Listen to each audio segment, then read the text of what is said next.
Phillis Wheatley has been a household name for a long time. When she was alive, colonists knew who she was, people in England knew who she was. Her first book of verse, poems on various subjects, religious and moral, was assigned to me in high school, and then in college, and then in grad school, so I feel like I'm pretty familiar with her work. But I recently came across a lesser-known connection. I was researching George Washington, and I was in the archives, and I came across an ode she penned in 1775. So this is a year before the American Revolution. She penned this: "Proceed, great chief, with virtue on thy side. Thy every action let the goddess guide. A crown, a mansion, and a throne that shine with gold unfading, Washington, be thine." So Wheatley sends this ode right after Washington had accepted this impossible role.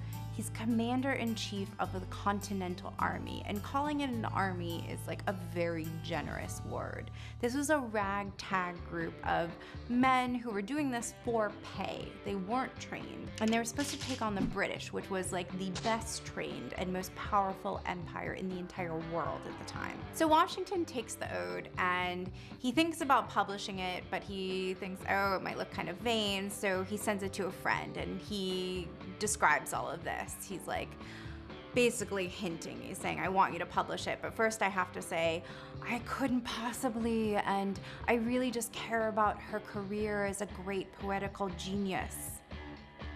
He wanted it published, and the friend got the message. Of course, it was published widely.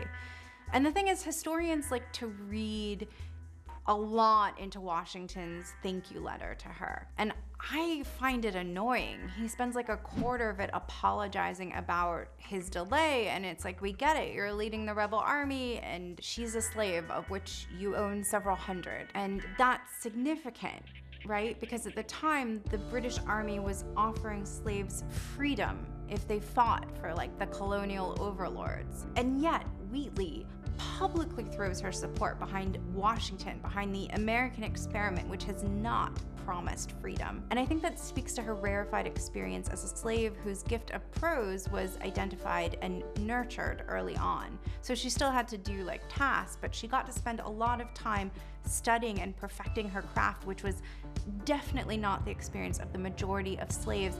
And that's really important to remember when studying her life.